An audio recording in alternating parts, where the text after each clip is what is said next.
Assalamualaikum warahmatullahi wabarakatuh. Perkenalkan, nama saya Winnie Rahistianingsih dengan NIM C1C020118.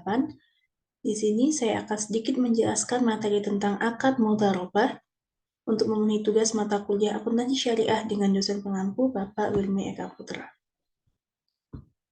Adapun pokok pembahasan kali ini, yang pertama pengertian akad mudharabah, yang kedua jenis akad mudharabah, yang ketiga prinsip pembagian hasil usaha, yang keempat perlakuan akuntansi dalam PSAK 105, dan yang kelima ilustrasi kasus akad mudharabah.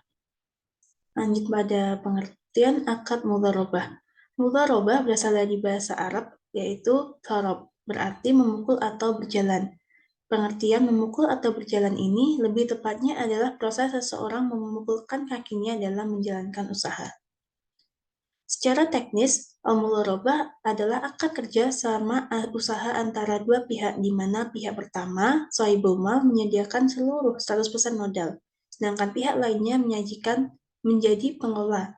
Menurut pernyataan standar akuntansi keuangan PSAK nomor 105 tentang akuntansi mudharabah menyebutkan bahwa mudharabah adalah akad kerja sama usaha antara dua pihak di mana pihak pertama pemilik dana menyediakan seluruh dana, sedangkan pihak kedua pengelola dana bertindak selaku pengelola dan keuntungan dibagi di antara mereka sesuai kesepakatan, sedangkan kerugian finansial hanya ditanggung oleh pemilik dana.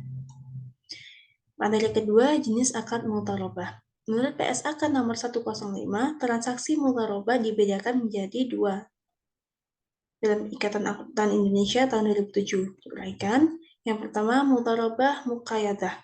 Mudharabah muqayyadah atau terikat atau resisted mudharabah merupakan transaksi kerjasama antara sahibil mal dan mudharib dengan syarat mudharib dikenai batas akses tentang cara, tempat, dan objek pada investasi. Peranan bank di sini sebagai pelaku agen atau narahubung sahibul mal dengan mudharib.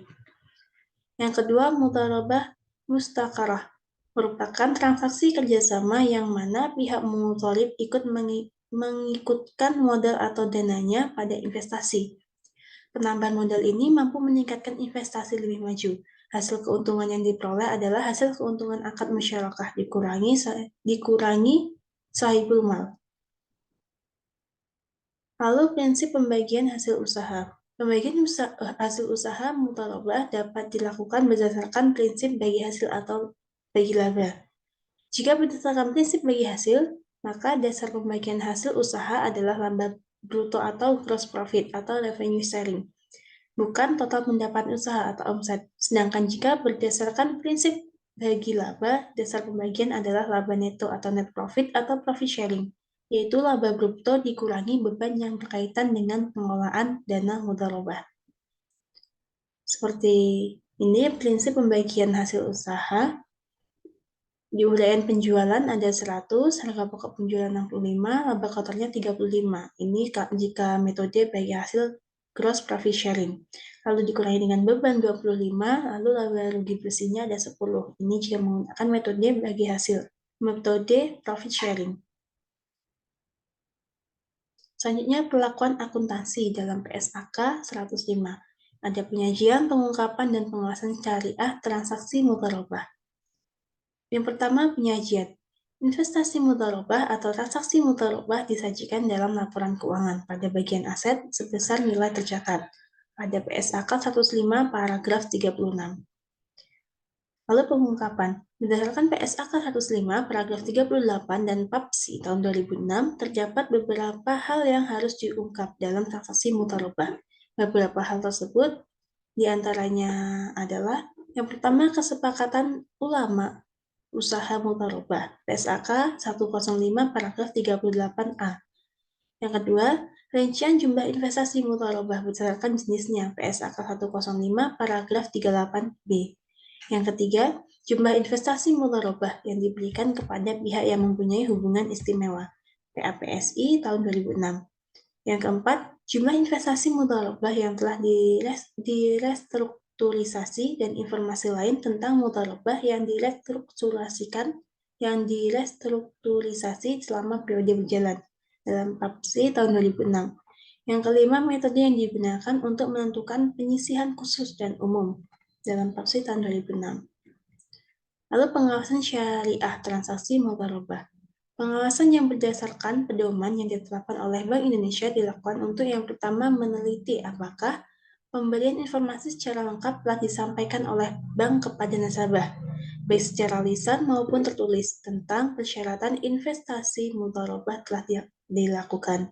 Yang kedua, menguji apakah perhitungan bagi hasil telah dilakukan sesuai prinsip syariah. Yang ketiga, memastikan adanya persetujuan para pihak dalam perjanjian investasi mudharabah. Yang keempat, memastikan terpenuhinya rukun dan syarat mudharabah. Yang kelima, memastikan bahwa kegiatan investasi yang dibiayai tidak termasuk jenis kegiatan usaha yang bertentangan dengan syariah. Materi kelima, ilustrasi kasus akad mudharabah. Ilustrasi ini pada akuntansi tabungan mudharabah. Akuntansi untuk tabungan mudharabah dan penghimpunan dana, bentuk lainnya yang menggunakan akad mudharabah pada dasarnya mengacu pada PSAK 105 tentang akuntansi mudharabah, khususnya yang terkait dengan akuntansi untuk pengelolaan dana.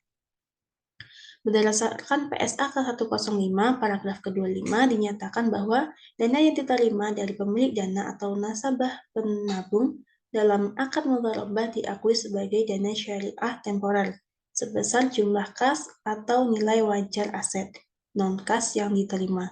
Pada akhir periode akuntansi, dana syariah temporer diukur sebesar nilai tercatatnya.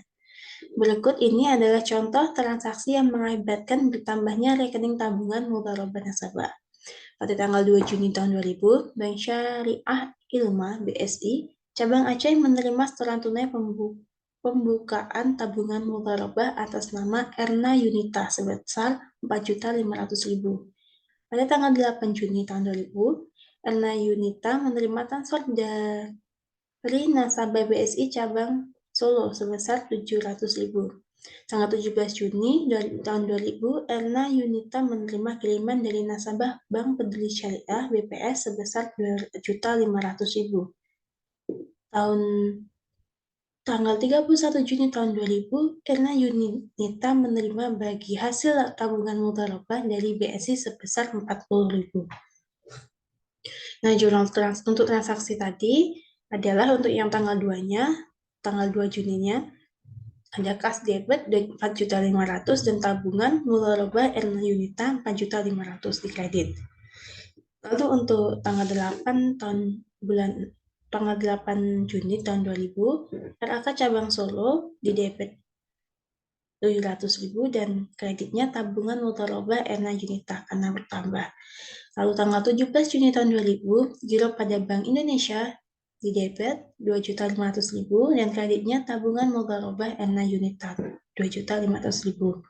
Pada 31 Juni tahun 2000, debitnya hak pindah ketiga atas bagi hasil 40.000 dan kreditnya tabungan mudharabah Erna Yunita. Lalu ini ada contoh transaksi yang mengakibatkan berukurannya rekening tabungan mudharabah nasabah.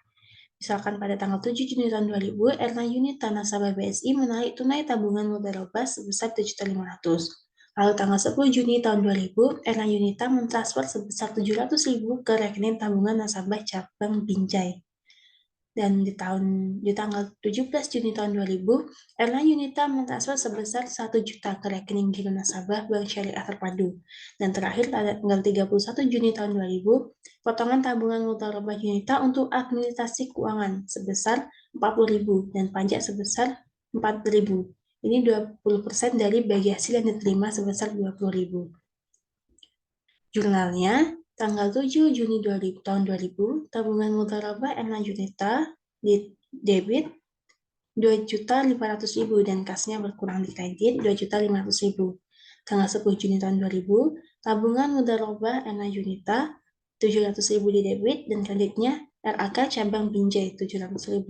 Tanggal 17 Juni tahun 2000, debitnya tabungan mudharabah Erna Yunita tahun 1 juta dan kreditnya giro pada Bank Indonesia 1 juta. Tanggal 31 Juni tahun 2000, tabungan mudharabah Erna Yunita di debit 40.000 dan pendapatan administrasi tabungan mudharabah 40.000 dari kredit. Lalu ada jurnal keduanya, tabungan mudharabah Erna Junita, di debit 4.000 dan kreditnya titipan kas negara pajak tabungan 4.000. Sekian materi yang dapat saya sampaikan. Apabila ada salah, saya mohon maaf. Saya akhiri. Wassalamualaikum warahmatullahi wabarakatuh.